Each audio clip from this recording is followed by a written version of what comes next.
welcome to another episode of Drivers Keepers. We're actually in Home Firth at the minute. For those of you who may remember, Last of the Summer Wine was filmed here many years ago. But anyway, we're doing something different today. We are going to review each other's cars. We spend our time driving up and down the country, filming incredible cars so that we can bring you an idea of what they're like to drive and what the ownership experience consists of. And then we realised, I've never driven Simon's car and Simon's never driven mine. So today we're going to put that right and bring you a warts and all review of these beauties.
Okay. So here we are, here I am, finally in the Murcielago. Let's start it up.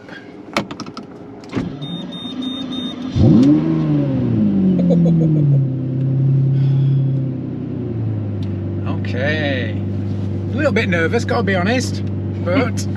Oh, don't be nervous. It's been driven by 8,000 people. I know. I'm not fastidious about it. Long are those days gone. I'm finally joining the ranks of those 8,000. Some of you people have probably driven this car. I'm sure they will have done, actually. Okay. It's like my old instructor days. Goodness me. I'm just missing the brake pedal here, but I'm sure I won't be needing it with you today. Let's hope.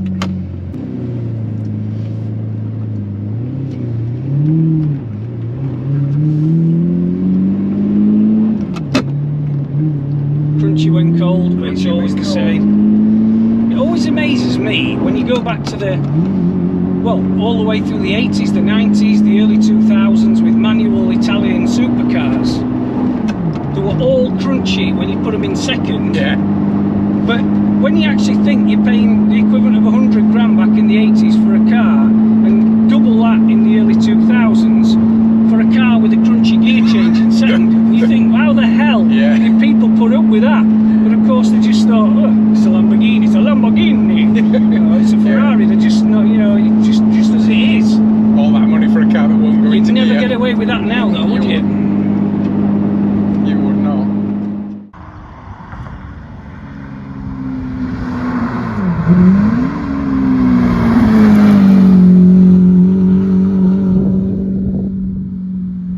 So, first impression. What's his first impressions compared to the driving positions? Obviously, it must be a lot. It's got a lot of expanse, as JM said on his review of this. You've got a lot of... It's, yeah, I feel as though I'm quite reclined in the 430, but compared to this, I'm sitting bolt upright. Yeah. This is a very, very different... I like it. It's a great... And your windscreen's miles away. Yeah. It feels more exotic than the 430. Yeah. I mean, I love this high-up transmission tunnel. I love that's the gear lever just falls perfectly to hand. Yeah, well, in the Murcielago, your gearbox is almost, well, it's slightly behind you, obviously, but it's not far away from the linkage at all. Right. Somebody who drove it once said they felt when they first got in it, it was a bit like driving their Heimer camper van. Because you've got so much expanse in front of you, and if you look at those Heimer camper vans on the motorway, when you overtake them, the driver's always sat like halfway, back, yeah.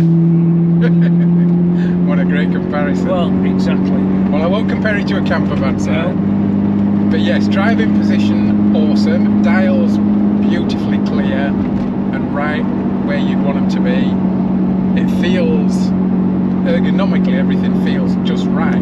Doesn't feel as intimidating as I thought it was going to. And I've got to say, the gear change is a bit of a revelation. It's so, I can do it with one finger. Yeah, well, it's had, to be fair, it's had a new clutch recently. When it had a new engine, it had a new clutch, which makes things much easier. When the clutch starts to get worn, you find everything becomes a little bit more tougher. Right, it's very, yeah, I mean, when you look at the girth of the shaft, so to speak, as the actress said to the bishop. Indeed, it feels like it's going to be a gear change that you might need two hands to operate, but it absolutely is not. No. I mean, literally, that was two fingers. Yeah. Amazing. That's very different to the 430. The 430's, well, as you'll find out. Yeah, driving Murcielago. Whoever thought that was going to happen? It's actually quite unusual for me being in this seat because you see so many more different things. Yeah, it's weird, isn't it? Yeah. But yeah, I spent a lot of time in the passenger seat in the early 2000s, so again, it's well, it's, I can see how you can do a lot of miles in it.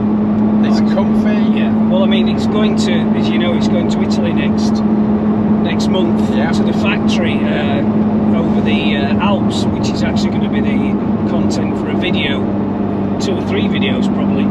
And you do get used to it. It's a lovely cruiser, but it was never a point and squirt car like yours. It was always going to be a big V12 cruising machine, you know. Yeah, I mean, the last thing it looks like is a GT, but it definitely feels like a GT. Yeah. No, I mean, modern hot hatches would annihilate this car on country roads. It's really nice. But having said that, when you do wind it up to 140, 150 and drop it into 4th, it still goes off like a stabbed rat, even at that speed, which is where it all comes into its own at much higher speeds, which of course isn't much use when you're pootling around as we are. Yeah, I think that's the future of driving in the UK at the minute, pootling, because too much traffic, too many speed cameras, too many people with dash cams, and that's where I think our cars come into their own, because they're fun to drive at lower speeds as well as at full chat, whereas I think the modern stuff, you're only having fun when you're well into 3 figures.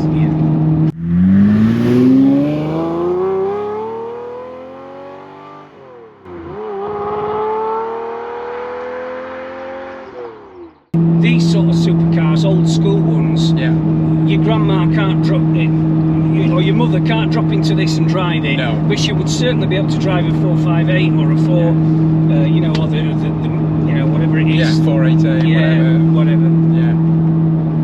Yeah, I agree. This is more, and that's again what makes them for me better. Yeah. Because it's a challenge. You don't you don't get every gear change right, but when you do get one right and you rev match perfectly, you feel brilliant. Yeah.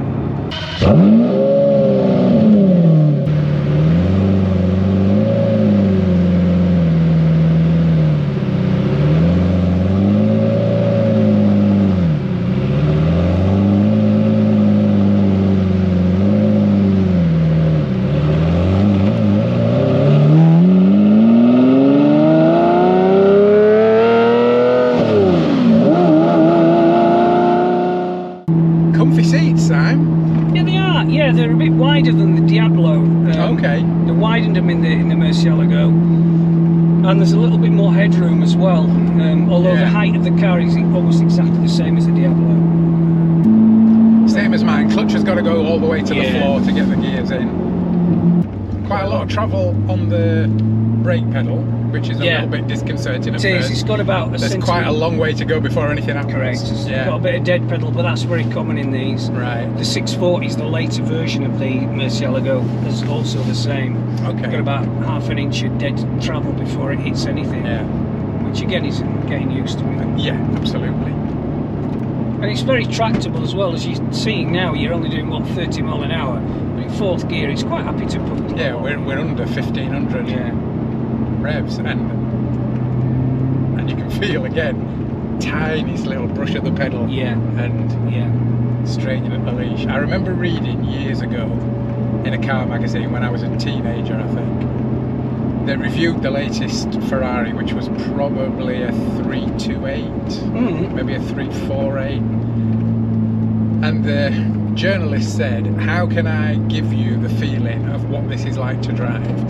And he said, imagine driving your dad's Cortina everywhere in second gear. And I thought about that, and I thought, yeah, that's about this. It's about that. Yeah. That if you drive a normal car in second, it's constantly, oh, it's ready to go.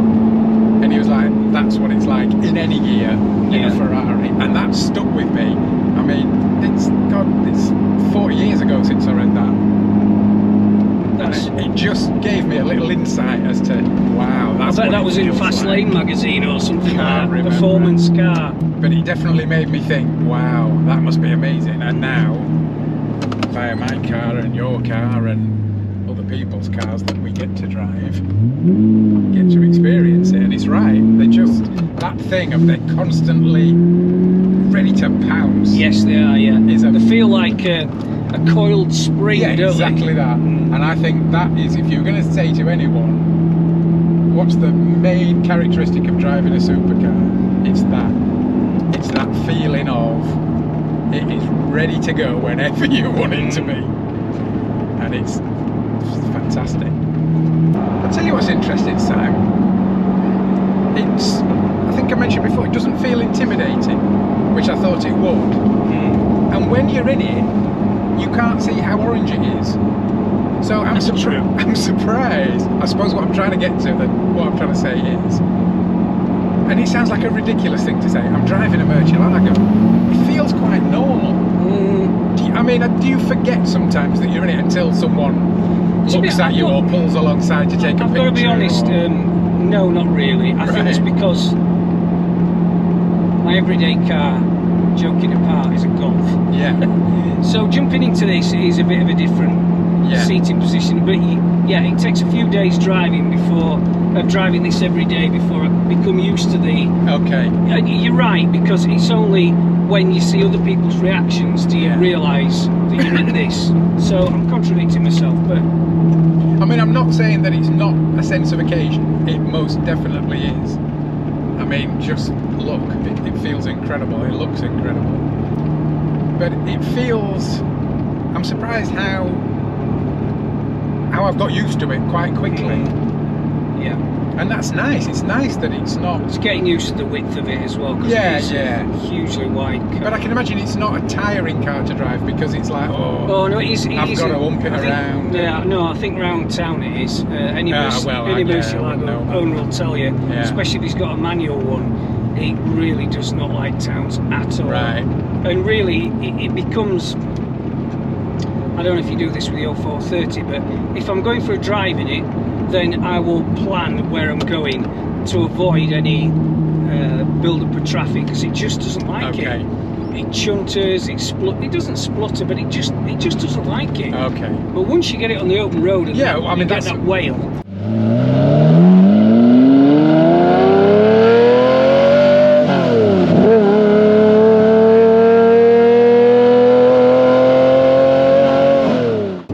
That's my experience now. On the move, brakes feel good, light, accelerator super responsive, but the pedal travel isn't so long that it feels weird.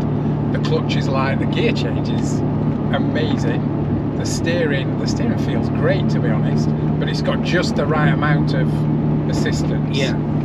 It feels, I imagined I was going to be umping it round and thonking it into gear, and it's beautiful to drive.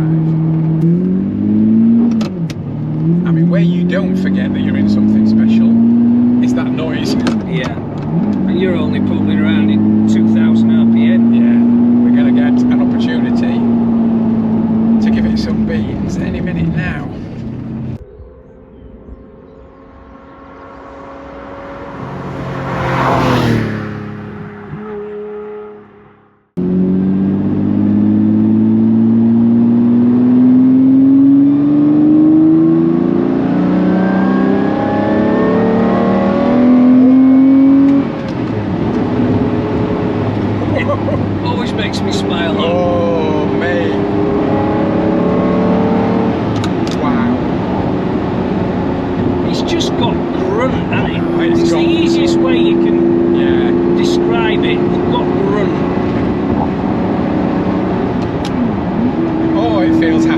high speed. doesn't it? Oh, what a planted piece of kit. If you listen carefully, you can hear that gear whine as well. I love that sound. Yeah, like a racing car. Yeah. Yeah, there is no, what do the Americans say? There's no replacement for cubic inches or something. You can tell it's a big engine. Yeah. And the shove you get. Now that It's V12 shove is very different from a V8 shove. Yeah, you get another shove about 5,000 RPM. There's Right. 2 shoves, Okay. 2 power bands in the 6.2 version, which this is. And I very rarely put it. You've got it in 6 now on the motorway. I rarely put it in 6. I just like 5th gear. It's always ready to go. Yeah. I don't know how much more fuel it uses, but I think it's a small price to pay. Yes. See what you mean? Yeah, that's very different shove from the Ferrari. Very different shove from that McLaren that we drove recently. Yeah. It's Oh, that was a rocket ship, wasn't it? Yeah. Pulverised this. Yeah, but I like that feeling of shove from a big engine Yeah. rather than a smaller engine that's got a turbo bolt into it. It's so smooth and so linear and so get out the way. I am surprised how quickly I've got used to this, and I am unsurprised how much I want one. Oh, it's amazing, Sam. You're lucky, lucky lad. Don't know about that. It's given me a lot of heartache over the years. Yeah, but I can. And hanging on to it, if I'm completely candid, has been the hardest thing, because it's presented me with some bills which give you sleepless nights, as you know. But I can see why you would. I can see why you wouldn't ever want to part company with it. It just feels so friendly. It's like it wants you to have a good time in it.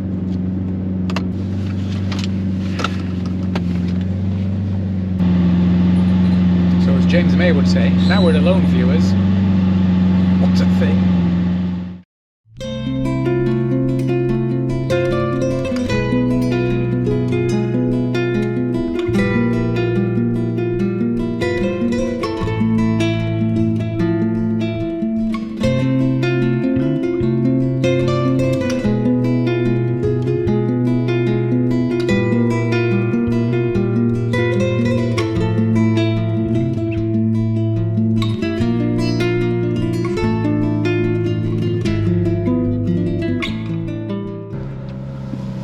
This is weird for me because I've never sat in the passenger seat But is that right? and had this. Yeah, I mean, only to clean the windscreen. Never been on the move because no one else drives it apart from me.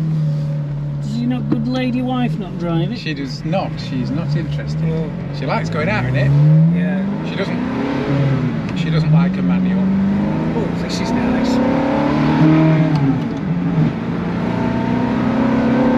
Oh, very nice, lovely.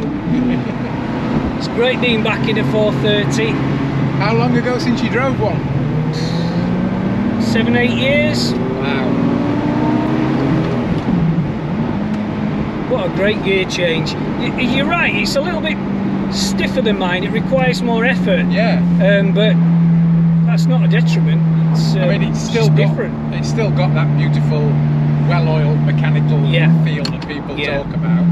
But yeah, yours is just so snicky. It's amazing. I also like the view out the windscreen. You got those the front wings that you can see on each side. Yeah. I missed that in the Mercy. You don't see anything at all. Just drops right away, doesn't it? Yeah. It's a really short nose. This is a bit longer. It's been a surprise for me to experience driving Craig's McLaren, how different a highly tuned, highly strung turbocharged car acts compared to this, and now having driven yours, how different yours is again. Yeah. But V8s and V12s behave a lot differently. Yeah. God, the brakes are completely different as well. Oh, it's lovely. Glad you like it. It really is. And we finally got a nice day for filming, so We have. It's not raining. It's amazing. No, when JM took the Murcielago, it was pretty nasty, wasn't it?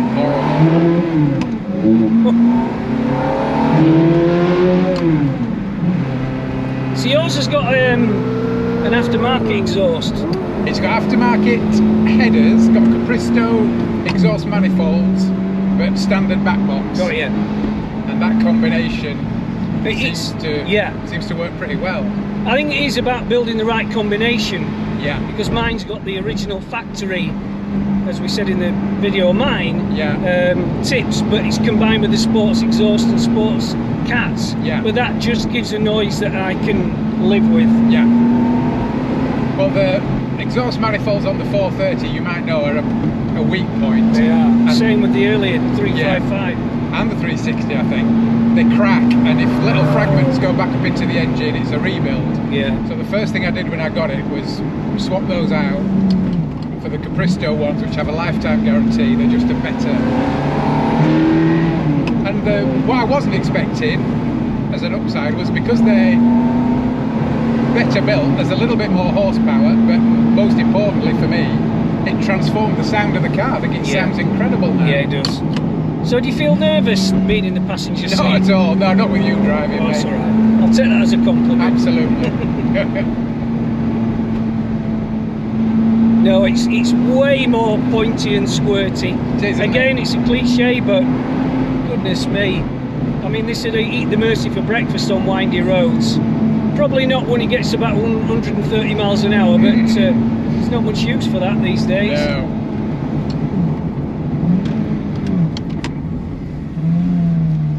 So the Manatino at the minute is in comfort. Right. So if you click it one notch to the right, Okay. To sport. that'll put it into sport. Now in a paddle shift, that would change the engine mapping at the speed of the gear change. Yeah. In this, all it does is, as far as I'm aware, definitely firms up the suspension a little bit, and I think it changes the engine mapping. It feels more urgent in sport mode. But obviously, the only way you're going to get a quicker gear change is by being quicker with your left arm. Yeah. As the actress said to the mission. Again.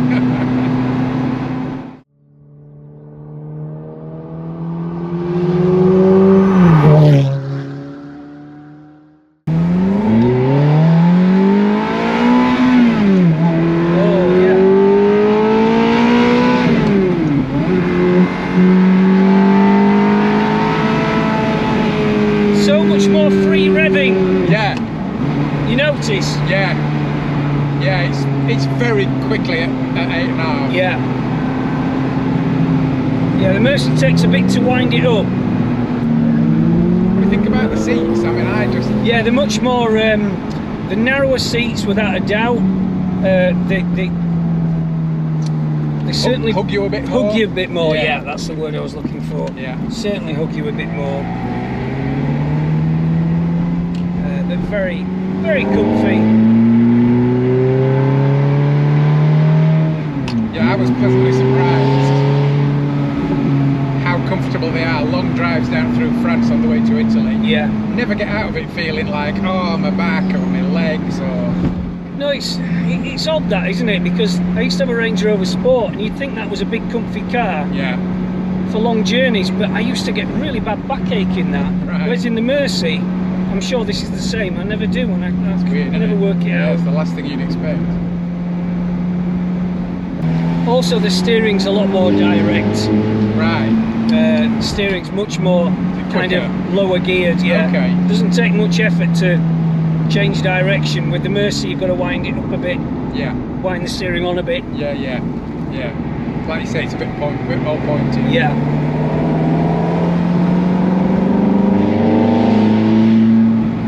Oh, it's great. Love it. Totally different. Do you know, it's funny, I've seen quite a few Murcielago owners with 430s. Yeah, I've seen that on your Facebook page.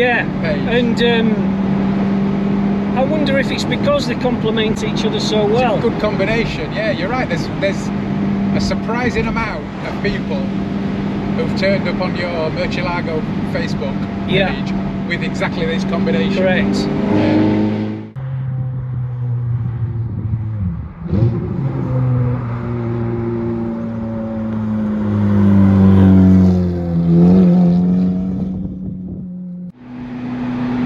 talking about 5th gear on a motorway in the Murcielago and how you like to keep it in 5th.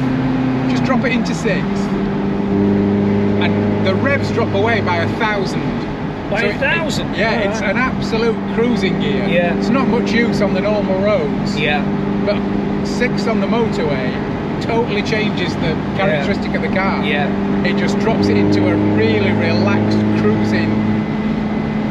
Yeah, I find when you're cruising abroad, round about 90 to 95 miles an hour is great for the Mercy. I don't know what it's like with the 430. Yeah. You can get away with it on those long French autostradas. Yeah. That's the Italian word, but you know what I mean. Yeah, no, it sits, you're right, it sits very happily anywhere between kind of 85 and 105. It's just in its little sweet spot.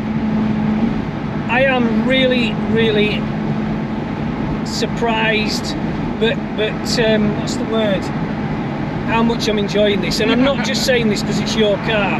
It's a long time since I've driven a 430. But I forgot what a great experience it is. It was always overshadowed, in my view, by the 458 because people said it was prettier. Of course, it was not a manual, it wasn't available. But you know what? This is the last of the manual Ferraris, as we've said many times. And no, you're right. The 355. Who doesn't want a 355? No. It's beautiful. it is. Then you have Especially that back end. Yeah. And then the 458 came out, which is also beautiful. Yeah. So the 430 and the 360 seem to have fallen through a little bit of a crack. Yes. Yeah. It's an underappreciated car.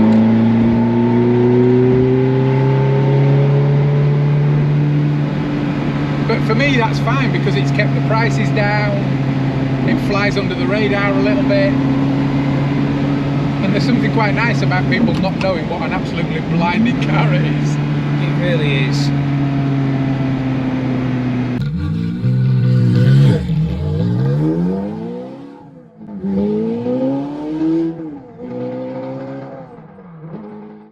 Yeah, I think when you were debating with swapping this for a 458, you did the right thing keeping it, for sure. Yeah, I think so as well. I love the clutch as well. It's very, what's the word? Regressive. Like a real car reviewer. Exactly. Yeah. I only pretend. Me too.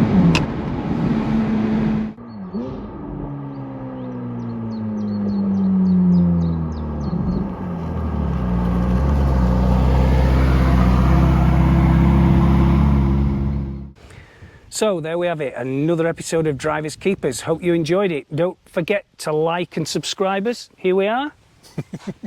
And we'll see you pretty soon for another episode. Thanks for watching. See ya.